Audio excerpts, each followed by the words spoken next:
o assunto mudança climática era de uma pauta meio meteorológica, né? Hoje a gente está falando de um problema social. É muito comum que as pessoas refugiadas estejam, por exemplo, em situações de habitação precária, estejam em assentamentos informais e que, portanto, acabem sendo de uma forma muito desproporcional afetada, sobretudo por eventos extremos relacionados a mudanças climáticas. E isso faz, inclusive, com que essas pessoas, eventualmente, tenham que se deslocar uma segunda vez. Como sociedade civil, a nossa missão maior é desenvolver programas e agir onde o Estado não consegue chegar, agir onde as empresas não conseguem chegar. Como a gente pensa a cidade como refúgio em tempos de crise climática? É hora da gente refletir sobre transformar a vulnerabilidade em força coletiva na construção de cidades mais resilientes e acolhedoras. Esse é o videocast da Virada Sustentável, o maior festival de sustentabilidade da América Latina, que reuniu os principais especialistas e atores dessa mudança para pensar São Paulo, o Brasil e o mundo em diálogo às vésperas da COP30. Nessa 15ª edição do evento, tivemos debates sobre políticas públicas, consumo consciente, justiça climática e muito mais, diretamente do Centro Cultural São Paulo. Agora, você escuta todos aqui.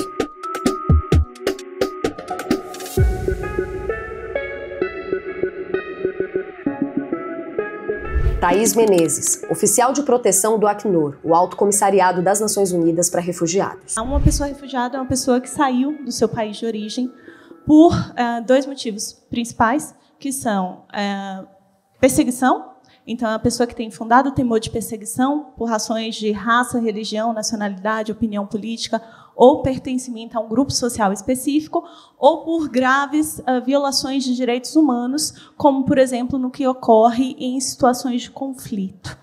E, no debate mais atual, a respeito de mudanças climáticas e da população que é forçada a se deslocar, a gente tem algumas intersecções, né? Então, o que a gente fala, geralmente, sobre motivos que levam as pessoas a saírem do seu país de origem, por exemplo, existe uma intersecção aí com o tema do impacto das mudanças climáticas, por exemplo, nos recursos. E como isso afeta e potencializa tensões, conflitos, que, por consequência, gera deslocamento forçado. A gente também tem situações de pessoas que são pessoas que estão numa posição de ativismo, de advocacy em relação ao tema mudanças climáticas, que, potencialmente, numa situação em que o Estado não é capaz ou não está disposto a proteger essas pessoas, também acabam sendo forçadas a sair do seu país de origem. É uma outra relação com o tema mudanças climáticas. Mas a gente fala também muito sobre como que as mudanças climáticas têm afetado pessoas que já estão numa situação de deslocamento forçado, né? Que é o caso de pessoas que estão nos seus países de acolhida, mas como o nosso painel aqui hoje é para falar sobre pessoas refugiadas como agentes da transformação, eu acho que é importante também a gente chamar a atenção para o potencial dessas pessoas nas suas comunidades de acolhida, né? Então, pessoas refugiadas, elas contribuem de forma muito substantiva para economias locais. E eu falo sempre que a cidade é o espaço em que a integração acontece, de fato. E aí eu trago um dado para vocês que, em 2016, o estado de Roraima foi o único estado no país que teve uma variação positiva de PIB. Desde então, o estado de Roraima é o estado que tem tido sempre um aumento de PIB acima da média brasileira. Isso acontece num contexto em que a gente começa o fluxo de pessoas venezuelanas para o estado de Roraima. Para quem não sabe, hoje o estado de Roraima tem cerca de 10% da população, a população venezuelana. E eu trabalhei lá em Roraima durante 5 anos, e a gente vê, e a gente sabe, a sociedade roraimense tem visto o quanto que a presença de pessoas refugiadas lá tem desafios também, com certeza, mas o impacto de PIB, por exemplo, é um impacto que é muito objetivo nesse contexto, né? E de como a economia de Roraima hoje, com o tema da mão de obra, com a questão da inovação, e aí trago para vocês isso também como outro elemento do potencial que pessoas refugiadas têm para contribuir para esse ambiente urbano no qual elas estão inseridas, que é o potencial de inovação. Pessoas refugiadas, elas são marcadas por resiliência. Ninguém sai do seu local de origem para um local novo sem conseguir ser resiliente no novo espaço em que está chegando, que tem uma cultura diferente, que tem um idioma diferente, em que, frequentemente, você não tem apoio familiar, não tem rede de apoio. Então, as pessoas refugiadas trazem também esse componente da reinvenção, da resiliência num ambiente que demanda uma alteração de forma substantiva para que a gente consiga realmente lidar com os impactos aí das mudanças climáticas. Jordi Sanches, coordenador de programas do ONU Habitat Brasil. Primeiramente, queria começar falando que, estamos numa crise climática, né, e diferente no Brasil, em diferentes países, isso está provocando, né, diferentes, digamos, emergências, desastres que empurram uma parte da população de forma forçada para outros lugares, né, fora das suas comunidades, né, e muitas vezes acabam nas cidades. Normalmente vão para as cidades. Normalmente, então, as cidades são refúgios, né, refúgios climáticos em si, que acolhem essa população. E São Paulo é um caso, diria, né, importantíssimo. Não sei os números agora, mas sei que São Paulo é uma das cidades que mais recebe refugiados na região, certamente, se não há mais, né? São Paulo tem mais da metade do território do município está coberto por árvores, né? Tem cobertura arbórea. Isso é muito mais do que muitos municípios rurais, de onde provém muitos refugiados climáticos que chegam na cidade e, né, tem essa oportunidade também de se encontrar com a natureza num ambiente mais seguro desde o ponto de vista do clima, né, onde tem talvez um ambiente mais fresco, né, digo paradoxalmente. Só que em São Paulo também um caso paradigmático, o verde não está bem distribuído, não está igualmente distribuído na cidade. São Paulo, apesar de ter a metade do município verde, tem bairros que são verdadeiras selvas de pedra, né? Por exemplo, a área central da região norte, a área central da região leste são assim quilômetros e quilômetros de asfalto, de concreto, sem praticamente nenhuma árvore, sem parques, né? Então, infelizmente, muitas dessas pessoas refugiadas, seja de outros países ou até do próprio Brasil, né, que vem fugindo de crises nos seus entornos, eles acabam nesses bairros porque normalmente são áreas precárias, onde o custo da moradia é mais baixo. Então, né, pela sua situação de vulnerabilidade, acabam indo para bairros onde tem mais, digamos, as condições ambientais são piores, né? Então, é um desafio de São Paulo, mas se reflete em muitas cidades do mundo que tem essas, né, partes grandes da cidade que não são ambientes acolhedores, né? Mas, assim, há planos, há um esforço muito grande da cidade de São Paulo, por exemplo, em esverdear a cidade. Então, o projeto Viva Verde CP, que é uma parceria entre a ONU Habitat e a Prefeitura de São Paulo, está ajudando a Prefeitura justamente a ter uma noção mais clara da situação das áreas verdes da cidade, dos parques especificamente, né? A gente fez um diagnóstico bem amplo de todos os parques da cidade e aí se revelaram alguns dados importantes, né? Por exemplo, que 75% da população de São Paulo não tem acesso a um parque a menos de 15 minutos de caminhada, né? Então, é muita população, né, que não tem possibilidade de, em uma situação de uma onda de calor, por exemplo, que cada vez são mais frequentes e mais extremas, de poder se refugiar num parque, né?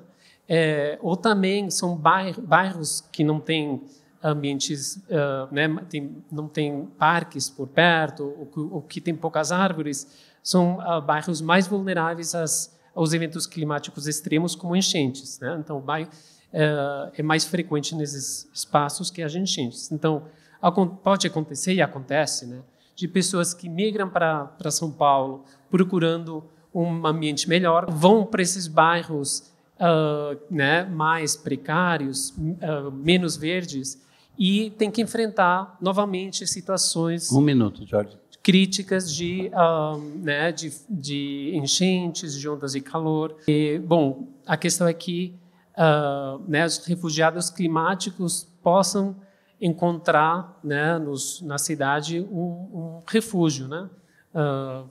E os parques são possivelmente os principais refúgios climáticos na cidade, né? Camila Camilo, fundadora do Instituto Oiá. Depois de ouvir o Jordi e a Thaís, duas coisas principais me vêm à mente. Uma é a lembrança de que mais de 70% da população brasileira vive na costa, e essa costa do Brasil são cidades, são centros urbanos. E quando a gente fala especialmente dessa migração interna forçada das pessoas que estão no Brasil profundo, com muitas aspas, a gente está falando de pessoas muito pobres, porque quem tem dinheiro no interior é latifundiário, vamos ser sinceros. E essas pessoas acabam tentando vir para uma cidade grande como São Paulo na busca por oportunidade. E aí me lembro de uma passagem do livro Banzerocotó, da Eliane Brum, em que ela conta a história de um beiradeiro, um ribeirinho chamado Raimundo, que ele fala que ele era rico antes de Belo Monte, mas que agora ele mora no ajuntamento ali urbano, numa espécie de CDHU que foi construída pela Alo Norte ali para eles. Falou, agora eu sou pobre, antes eu plantava melancia, agora eu tenho que pagar por ela. E aí muitas dessas pessoas, hoje, no contexto da cidade de São Paulo, por exemplo, vivem nesses bairros dormitórios da nossa cidade, levam de 2 a 3 horas, às vezes 4 horas no transporte público por dia. E aí como é que você quer que essa pessoa considere as questões climáticas ou pense em injustiça se a vida dela já está sob injustiça desde sempre? A gente tem tentado pensar que justiça climática é uma lente. A gente escolheu usar... A gente não, né? A comunidade global escolheu usar o termo climático para esses nossos debates para deixar a conversa etérea. No fim, a gente está falando de acesso à água, energia, ar limpo, trabalho, democracia e saúde. A gente está falando desses assuntos. E aí a gente coloca tudo isso num balaio de redução de emissões de gases de efeito estufa. Alguém consegue quantificar Você sabe de cabeça o que é 1 tonelada de CO2 que você economiza ou não, que uma empresa economiza? Não dá para saber. É justamente porque as grandezas, os números são tão grandes que o nosso cérebro, na verdade, é incapaz de processar. Quando eu te falo que foram mais de 6 milhões de hectares desmatados em 2024, esse número caiu para 4 esse ano, mas ainda assim, a gente desmatou menos do que no ano passado, mas a gente não reflorestou tudo que a gente desmatou. Então, a conta continua ruim, sabe? Aí eu falo assim, 6 milhões de hectares. São 6... Quantos campos de futebol dá isso? Na nossa cabeça não faz nem sentido um campo de futebol só de pensar na grandeza. Então, acho que primeiro colocar isso em mente, que a gente precisa dar o nome correto das coisas. As pessoas na cidade de São Paulo, a gente está prestes a viver um próximo estresse hídrico tão ou mais grave quanto o que a gente viveu em 2014.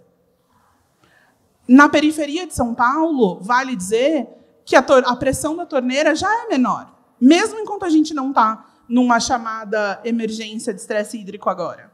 Não à toa, a Sabesp hoje pode ser processada quando as pessoas notam que a pressão na torneira delas é menor.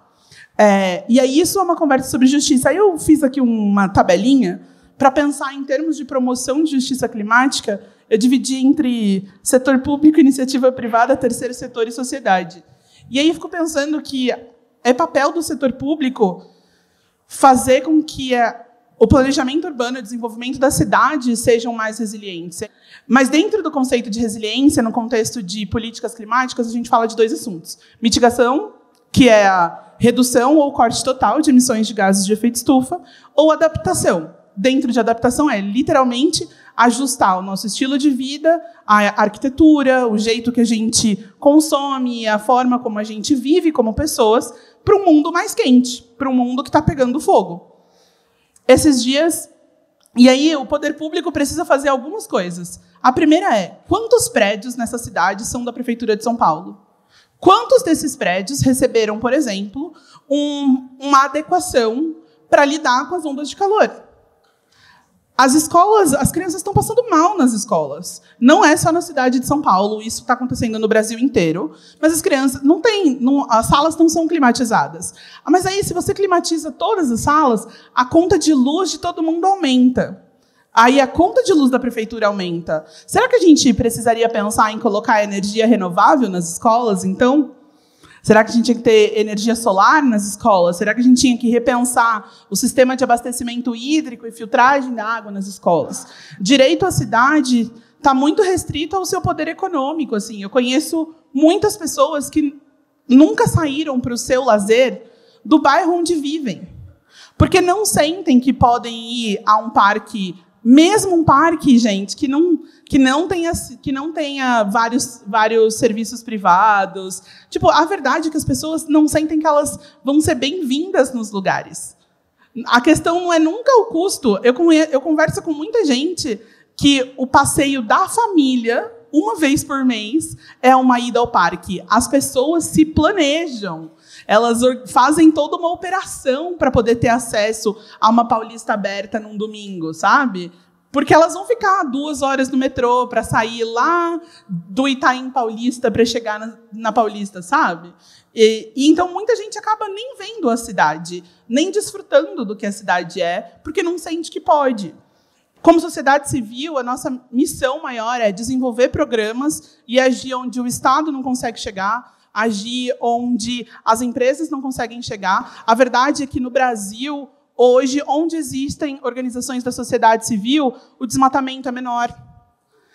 A violência reduz. Então, a presença da sociedade civil faz, de verdade, a promoção da paz, da melhoria social, traz, de verdade, possibilidades de desenvolver soluções baseadas na natureza que podem ser inspiradoras. E aí, como cidadãos comuns, eu gosto de pensar que a gente não precisa e não deve amargar a culpa que a indústria de combustíveis fósseis tenta colocar na nossa cabeça. Eu tenho um amigo, Edgar Gouveia, ele fala que para todos os problemas do mundo a solução é comunidade. Nos centros urbanos, como São Paulo, a gente esqueceu de viver em comunidade. A gente está tão preocupado, em termos individuais, com a nossa própria sobrevivência, que a gente está esquecendo de construir a nossa vila, de construir a nossa aldeia. Então, eu acho que o convite para um evento como a Virada Sustentável é um convite a ampliar a nossa aldeia, é um convite a ampliar a nossa vila e conhecer soluções que a gente pode fazer parte aqui e agora. Alessandro Bender, coordenador-geral da Secretaria Executiva de Mudanças Climáticas da Prefeitura de São Paulo. Resiliência, basicamente, né, quando você cai, né, ou você toma um soco, você cai e se levanta. Né? E acolhimento é abraçar, etc. E tal. Eu acho que, pelo menos, eu não sei quem, depois de tomar um soco, né, tem tipo Cristo. Né? Tem uns caras que conseguem, né, mas a gente tem um desafio de tentar sobreviver, por assim dizer, ou seja, eu estava até procurando, a origem da palavra é voltar àquilo que a gente, o estado que a gente estava, ou seja, a gente caiu e a gente ter a capacidade de levantar e, simultaneamente, né, a gente ser acolhedor. É um cenário extremamente complexo, a cidade de São Paulo, porém, e aí eu acho que é uma questão, vou citar só alguns exemplos, de refugiados nossos. Nos abrigos, a gente tem em torno de 6 mil de refugiados, 5.900 e pouco. Nós temos a impossibilidade de fazer um parque em Sapopemba, São Mateus. Né? A gente já tem, quer dizer, se tiver 1 metro quadrado lá disponível, o cara vai fazer um puxadinho para fazer mais um banheiro. Né? Quer dizer, a gente tem uma ocupação complexa. Né? A gente fala, né, de todas as questões relacionadas à justiça climática, racismo ambiental, etc. e tal, mas a gente ainda não tem um parâmetro do que é isso. Ou seja, o que é. Esse é um bom exemplo. Por quê? Porque quando eu estou coordenador, né, quando eu assumi essa coordenação, a primeira coisa que eu fiz foi conversar com direitos humanos, chegar e falar, pessoal dos direitos humanos, seguinte, vamos fazer um seminário para a gente pegar, aí juntou as lideranças quilombolas, toda a turma, de todos os universos e variedades, e nesse universo, eu olhei e falei, bom, peraí, justiça ambiental para um indígena urbano é totalmente diferente de um indígena aldeado, né? E todas essas complexidades se apresentam numa cidade que nem São Paulo. São Paulo tem algumas coisas que são muito positivas, tá? A primeira questão é a seguinte: nós temos uma Secretaria Executiva de Mudanças Climáticas na cidade de São Paulo. Isso existe.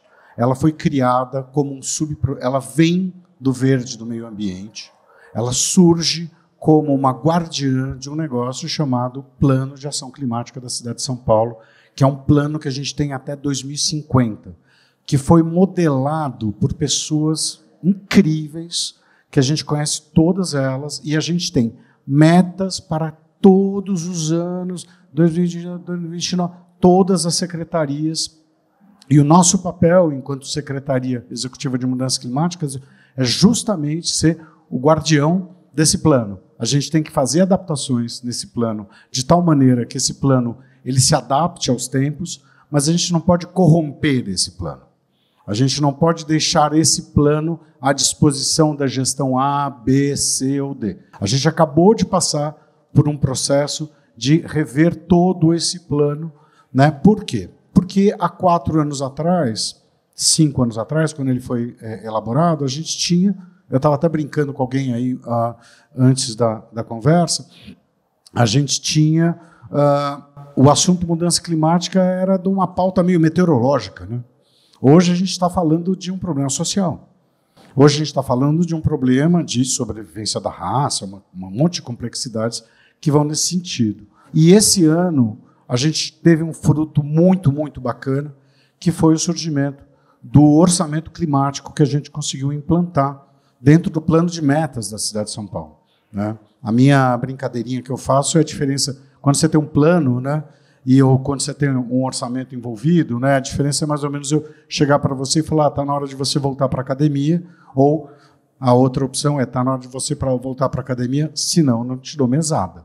Né? Eu acho que tem um vínculo aí que ajuda um pouco né, a gente forçar um pouco as pessoas a trazer a pauta da mudança climática na cidade de São Paulo. A gente começou a promover debates com a academia para a gente poder pautar. Eu preciso, nesse exato momento, de um parágrafo que eu possa chegar e falar justiça climática é 2 pontos. Né? Eu não posso entrar no universo de uma abstração, porque senão cada um vai interpretar de uma maneira, e para a gente poder fazer política pública, a gente precisa de um parâmetro, e esse parâmetro tem que vir, de preferência, da academia, de pesquisadores, e não da gente, a gente tirar do nosso nariz o que é isso daí.